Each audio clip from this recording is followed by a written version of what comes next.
Hello, good afternoon. You're watching Midday Live from the News Hub. My name is Portia Gabo. Coming up this afternoon, Second Deputy Speaker of Parliament and MP for Nadoli Kalio, Alban Babin, files nomination to contest the NDC flag bearer race.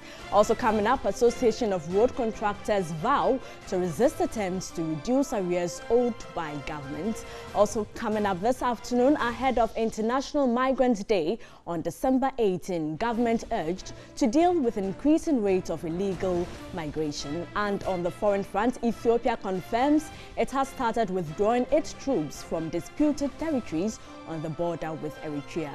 We have details coming up shortly. Do stay with us. We first begin with politics, and NDC presidential aspirant Alban Babin has filed his nomination, and the second deputy speaker paid an amount of 300,000 cedis as filing fee. Former President John Mahama is also expected to file his nomination forms at the NDC headquarters. The deadline for filing of nominations for the presidential aspirants was extended to December 18, 2018 after pressure from some aspirants.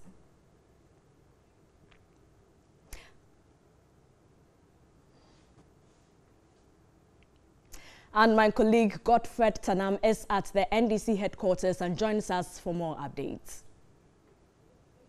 Well, good afternoon, Godfred, and thanks for joining us. Good afternoon, Portia. What is currently happening at the NDC headquarters?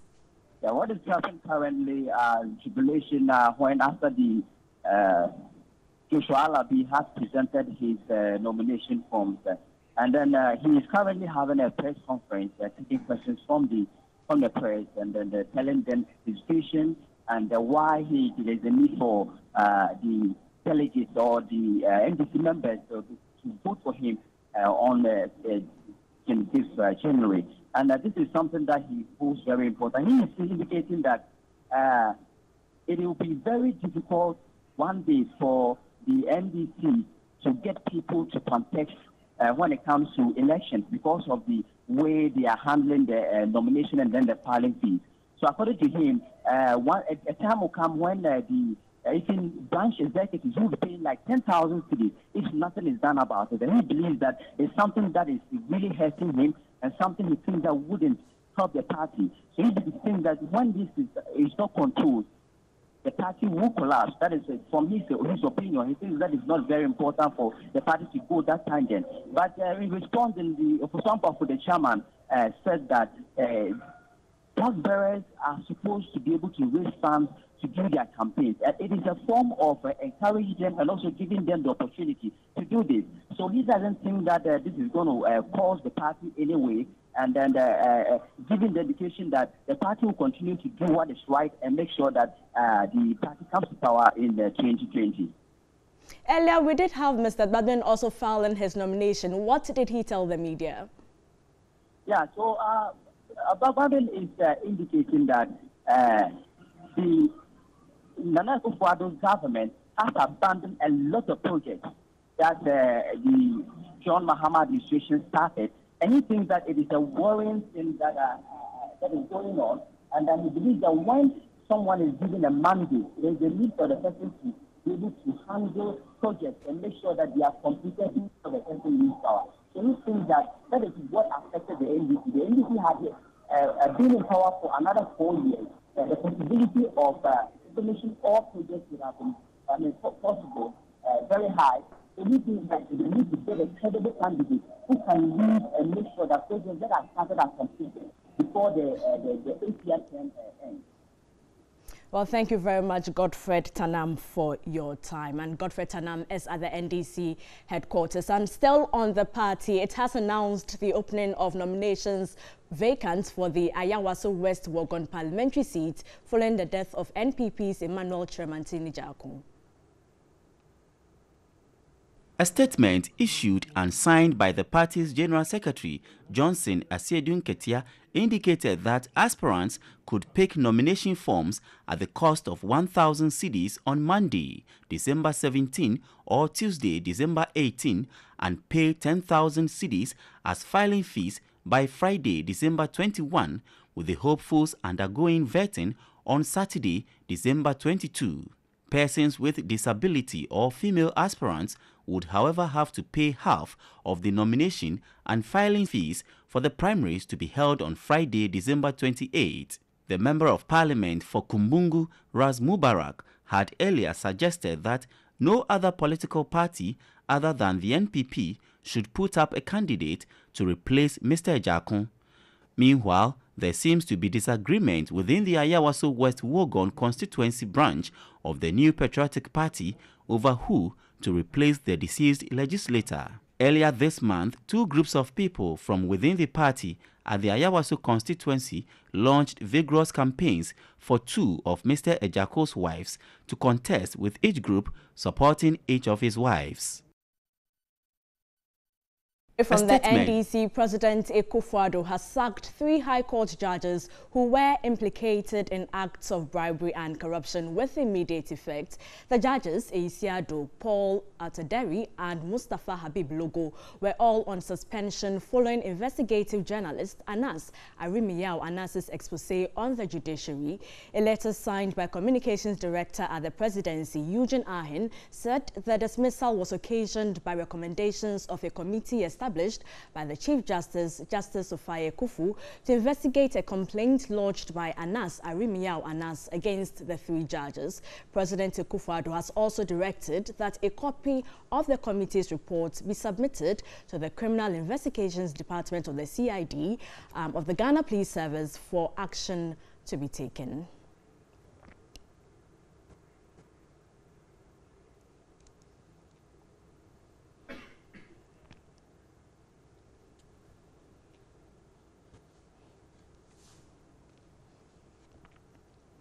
And the 3 filed a suit at the ECOWAS court on March 29 over their suspension from the judicial service. They were praying the court to restrain the judiciary from proceeding with their impeachment. Well, counsel for the 3 of the justices, Ni Pakbo Samuel Ado, has joined us on the phone. And good afternoon, sir, and thanks for joining us. Good afternoon. First of all, how are your clients taking in the decision by the president to sack them? Oh, well, they are disappointed at the decision. But they respect the decision because the president can only act on the recommendations of the committee. So the president is only performing a constitutional duty. They, however, are very focused on their case at the ECOWAS court. And this particular decision has even strengthened their resolve that they are going to pursue that matter to its logical conclusion. They are also instituting fresh action in respect of this current system because they were not heard by any committee before they were removed. And that, you know, is a legal requirement that before you can be punished by any adjudicating body, you must be given an opportunity to be heard. And so, whilst they will be pursuing the current matter that is already in the court and which will be heard on the 23rd of January 2019, they are instructing us to pursue this new matter in respect of their removal without due process. So that is what is going to happen alongside the ongoing case at the ECOWAS court. They have every confidence that the ECOWAS court will order their reinstatement. And so that is their position so far. Aside this, well, while you're waiting for your case at the ECOWAS court, the president has also directed that a copy of the committee's report be submitted to the CID of the Ghana Police Service. How are they taking in this? Well, that's the president's directive. It's the right to refer any matter to the CID. The CID will do its work. Our clients have committed no crime. They are citizens of this country, and they will continue to be citizens of this country. If anybody believes that they have committed an offense, the person is free to report to the police, and they will exercise their rights as and when they get there. We don't even know who the complainant is. So if the president feels that there may be allegations of criminality and therefore has referred the matter to the CID, it is right to do so. But so far as we are here, we don't know of any complainant. And so we will be waiting. If my clients if their views are requested for by the police, they will advise themselves. So far, their focus is on the ECOWAS court case, and nothing will distract them at all. Thank you very much for your time. Anit Patlo-Samuel Ado is lawyer for the 3 justices. In other news, a lecturer at the Dortmund University, Dr. Michael Sawanu, has charged government to urgently deal with the increasing rates at which Ghanaian youth are engaging in illegal migration. He was interacting with my colleague Alfred Okanse ahead of the International Migrants Day on Tuesday, December 18.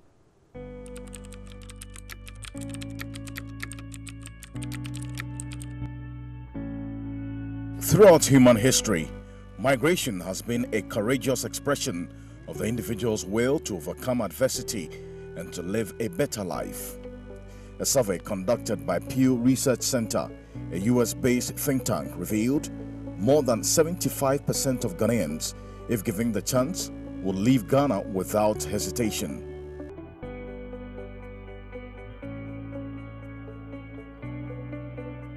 The horrifying experiences of Ghanaian migrants going through the desert to Libya with the hope of getting to Europe has been reported over time.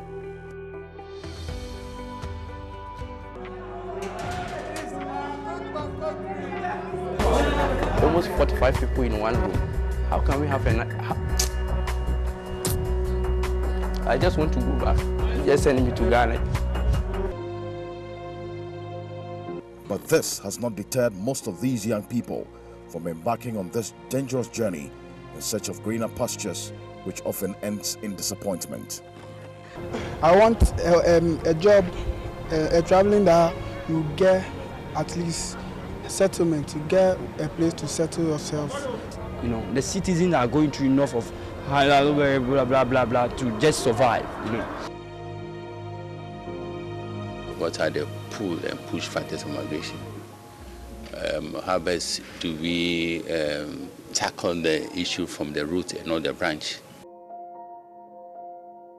Let's use Brongafo as a starting point.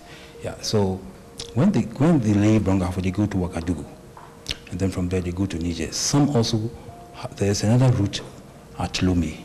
From Lomé, they board luxurious bus to Niger. So the main journey itself starts from Niger, and there's a town called Agadas.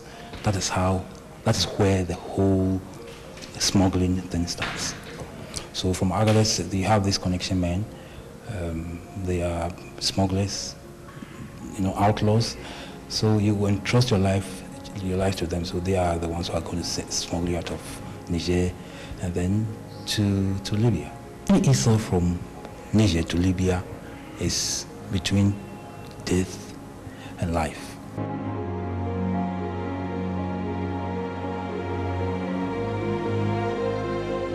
When it decides to send any plane to bring Ghanaians from Libya, I think the plane might come empty. The plane might come empty? Yes.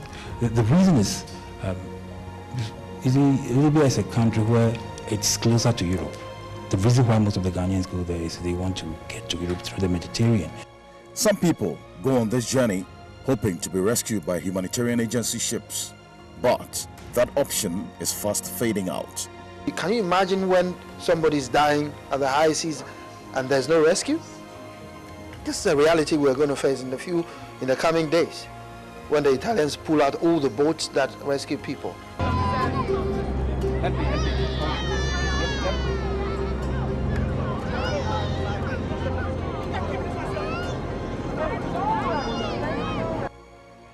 So how do these migrants survive after they arrive at their destination? I'm in Barcelona, the commercial capital of Spain, one of the few cities in Europe that these migrants settle when they successfully cross the Mediterranean. We spot a migrant on the Rambla de Mar bridge. Which year did you come here? Senegalese. I'm coming here in the pirogue, you know? Okay. Yeah. So how long have you been here? How many years? I have 3 years. 3 years? Yeah. Okay, and you sell bags here? Yeah. And can you have police? Okay. I'm here. Right. When police coming, I'm going. You're gone? Yeah. So when the police are not here, you sell? Yeah. But when they're coming, you take your stuff and you run? And we go, yeah. And you go? Yeah. 25. €30. The police are here, and as a result, he has to now pack his stuff and go.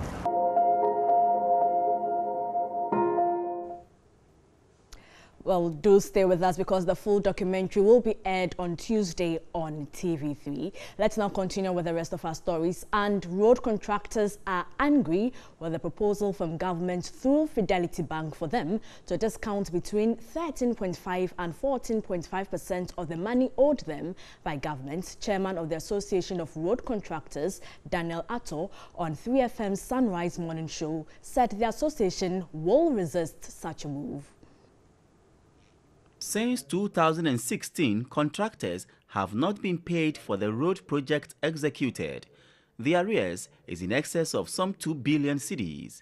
The chairman of the Association of Road Contractors, Daniel Atto Agro, said government has put them in a bad situation by asking them to discount between 13.5 and 14.5% of the money owed contractors. The discount is, let's say, 5%. That one, you know, you can do away with that. But then, look at it, 14.5% over these years. Mr. Moore, it's a difficult situation they are placed in. You see, and the way they did it was completely wrong. How did they do it? They call it within 24 hours to come for a meeting. Instead of discussing these issues with us, to know our ideas, so that we all jaw and find a very amicable decision. But he threw the bank at us. And the bank came without even the representative of the Minister of Roads and Highways and Minister of Finance. So the questions that were asked, no one could explain anything to us. The request to discount is voluntary. This means government is dealing with the contractors on individual basis instead of the association. It's a way of breaking our front. How's that a way of breaking our front? Because the government doesn't want to deal with us as a group. Deal with our unions. So they say it's a voluntary. If you like, go and do it. If you don't like, stay. But the question, if you stay and others go and discount, that means that the first option of government is to pay the bank, refund the bank the money they owe before looking at you in future. So that's the snag.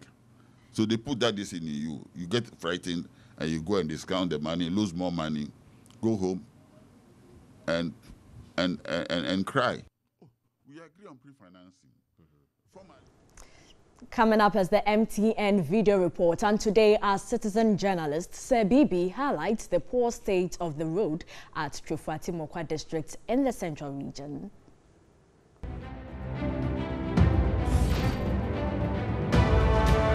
This is a major road linking Twifo-Praso to Dunkwa-Onofin and also Awisem and Twifo-Chirenkum. And the people here claim the SO administration has captured this as part of the cocoa road that he built. Yet, as you can see, there are a lot of big potholes and big ponds on this road. As a result, drivers charge exorbitant prices just to commute people on this road. So we plead on the government and also authorities involved to come to our aid and help build this road. This is Sir Bibi reporting from Twifo-Chirenkum in Twifo-Atimokwa district, Central Region.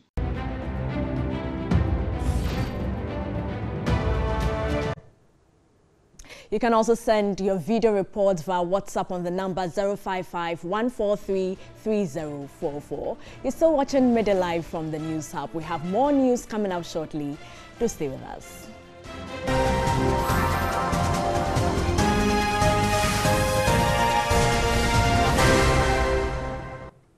Coming up in business this afternoon, a Deputy Minister of Information, Pius Enam Hajide, has hinted fuel prices would reduce in the second pricing window under the deregulated regime. He projected an average of 5.8% reduction in the price of petrol at the local pump.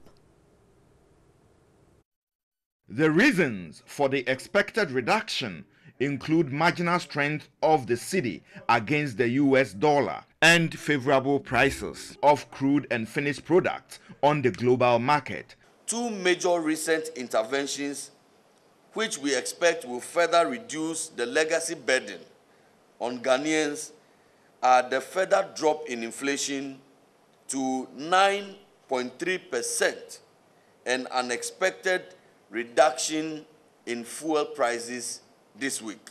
Fiscal consolidation, monetary policy tightening, relative exchange rate stability for most part of 2017, as well as easing inflationary pressures were implemented.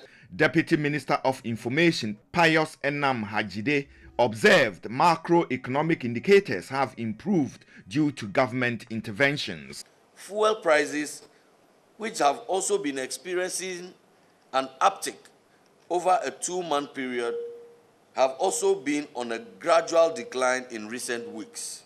Government further expects a drop in fuel prices by an average of 5.8% reduction for petrol, 4.8% reduction for diesel, 2.46% reduction for LPG. And the Driver Vehicle and Licensing Authority, DVLA, will begin issuing specialized stickers for the luxury vehicle levy beginning January 2019. Deputy Minister of Information Pius Enam Hajide, addressing the media in Accra, said vehicles with engine capacity of 2,950 cubic centimeters and more will be affected. The implementation of the luxury vehicle levy law follows the passage of the bill by Parliament to impose an annual levy on vehicles with higher engine capacities. Vehicles with engine capacity of 2,950 to 3,549 cc will pay a luxury vehicle levy of 1,000 cedis. Vehicles with engine capacity of 3,550 to 4,049 cc are to pay 1,500 in luxury vehicle levy, while vehicles with an engine capacity of above 4,049 cc will be charged 2,000 cedis. The Driver and Vehicle Licensing Authority, DVLA, is authorized by law to collect the levy on behalf of the government. The LVL stickers are of the same shape and size like the normal roadworthy stickers, except that they are printed in different colors with additional information LVL printed on them. So we will see LVL1, LVL2, and LVL3, and this will be issued according to the category of vehicles that pay the levy.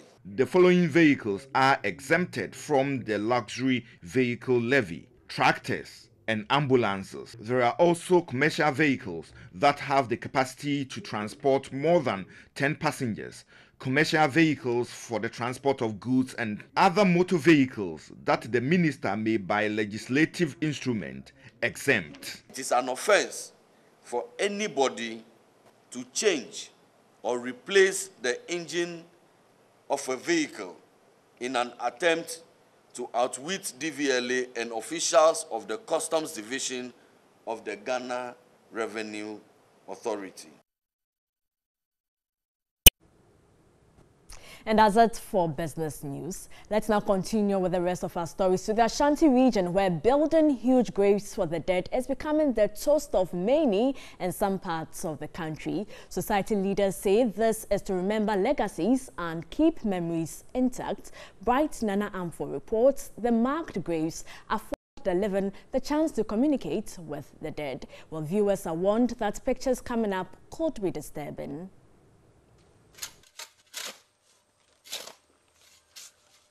They start like this, a simple dugout, but slowly they develop into giant structures. They decorate roadsides, though sometimes they are left in the bushes unattended to.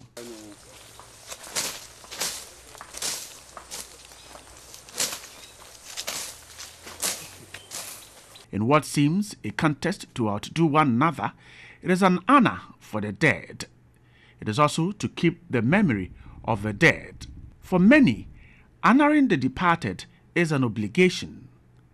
Families must find resources to do this. It signifies respect for the dead, and also the belief that the dead lives even after departing this earth. We believe in, life after death. So gone are the days when a chief dies and, the chief doesn't go alone. The servants will have to go with the chief.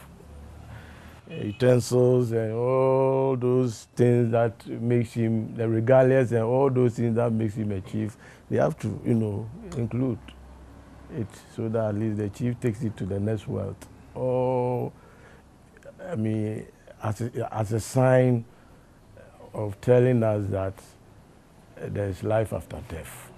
The Asantes believe in life after death, so are the Fantes and several other tribes across the country.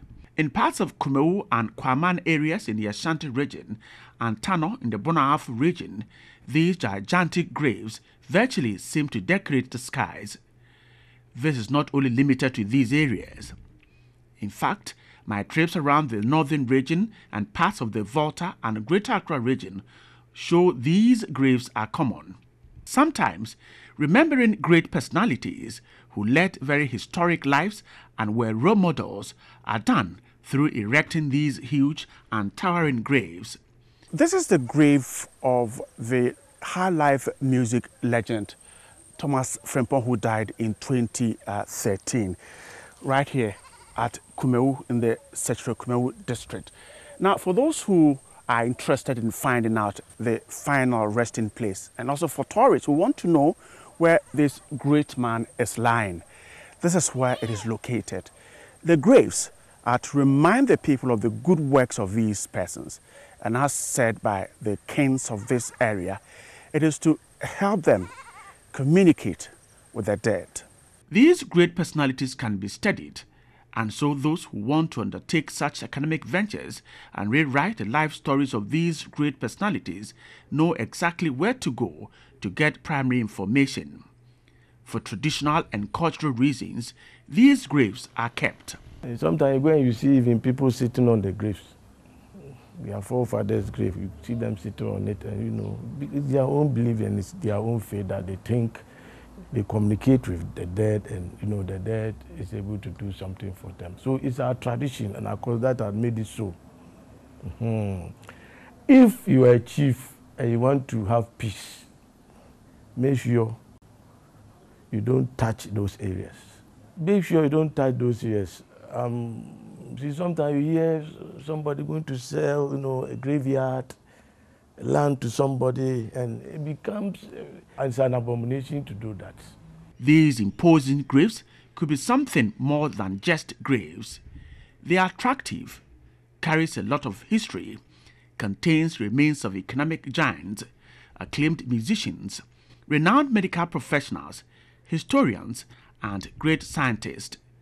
Lest I forgot, they could also be containing the remains of great and outstanding journalists and maybe politicians or those who taught all of these persons teachers. And so, in building them, everything is done to make sure these graves look outstanding when completed. This is how important these graves are to our societies. Unfortunately, when royals die, they don't get to sleep in these graves. Their graves are unmarked and in deep forest according to some traditions. Could these graves become Ghana's next tourist attractions? And how long will they remain the toast of tourists? Perhaps the next couple of Ghanaian graves could be ones that could compete with great architectural designs across the globe. Very soon, this giant structure here will be completed, and it will add up to the number of very beautifully decorated graves in this part of the country. The belief of the people is that giving befitting burials to their dead is a great honor. And the fact is that when they want answers to their questions, when they want answers to their worries, they want answers to the concerns that they have, they can come here and talk to the dead. Brighton and Anfo, TV3, Kwamai. Interesting reports over there. Now, Christmas is not only one of the most joyous occasions, but also one of the most waste-generated periods of the year. This is because tons of Christmas decor which are not recycled end up in landfills, having a negative impact on the environment. We bring you the story of how one man, in his own small way, is helping to recycle plastic waste at Christmas. Deck the halls with boughs of holly.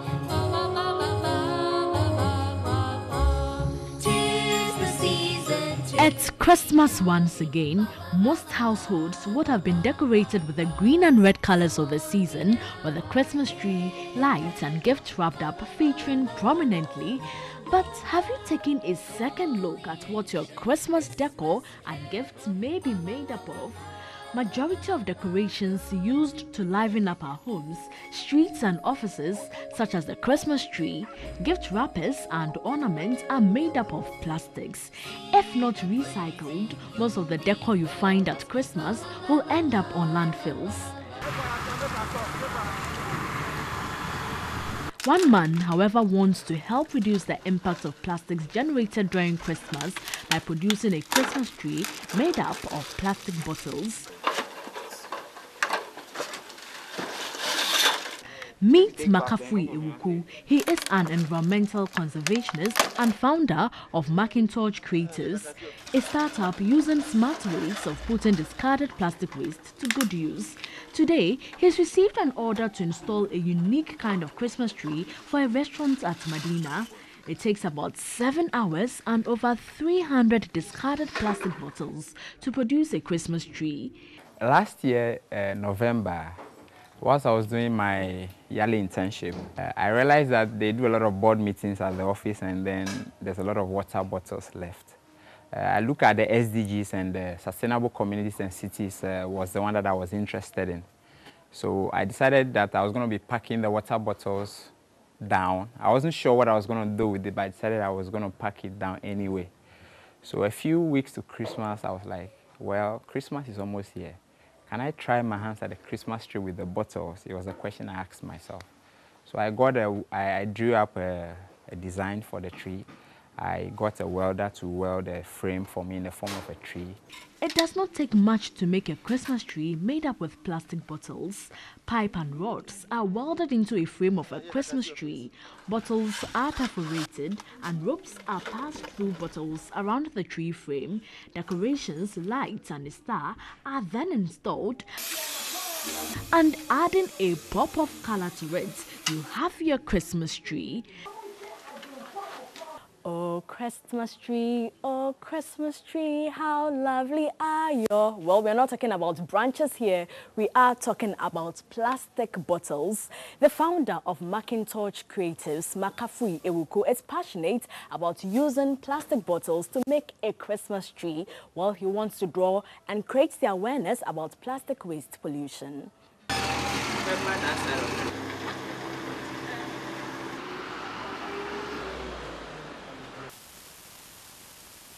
People were also surprised to see these things. It didn't really occur to me that someone could do this from a waste.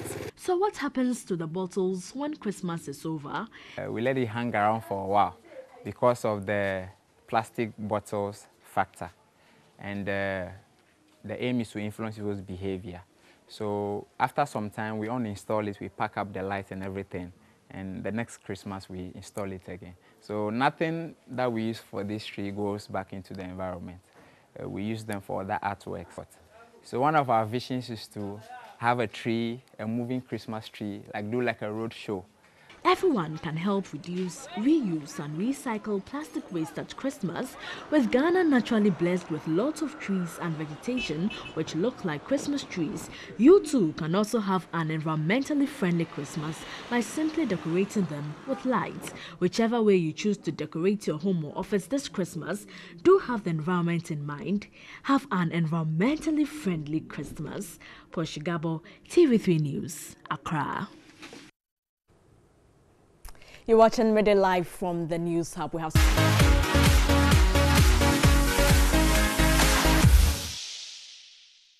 The maiden edition of Tidium Laudamus concert witnessed electrifying performances that left lasting memories on patrons. Gracing the stage was acclaimed keyboardist, music instructor and talented kids judge Benedict Yate.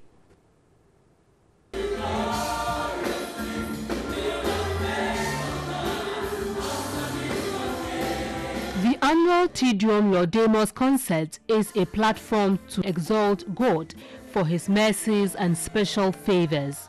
Sharing the stage was soloist Franklina Jima.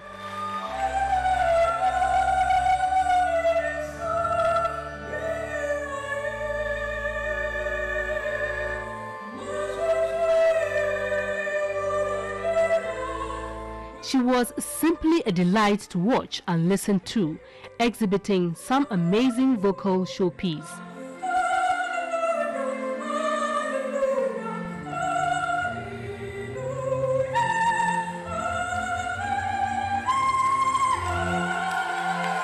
Making a special appearance was the man of many parts, Benedict Yate. He showcased brilliance on the keyboard.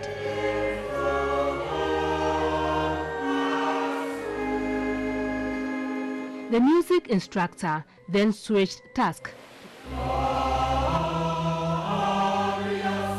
Showing versatility, the acclaimed instrumentalist again exhibited a bit of his singing prowess.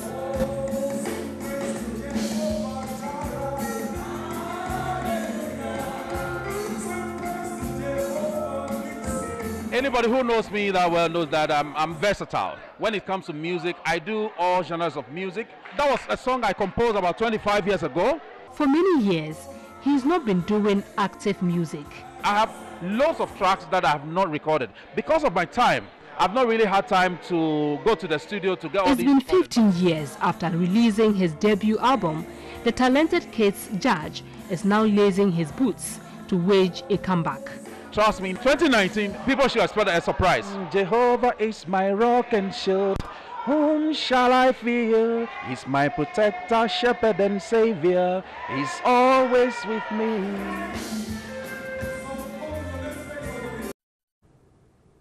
And that's it for Midday Live. Thanks so much for watching. My name is Portia Gabo. Good afternoon.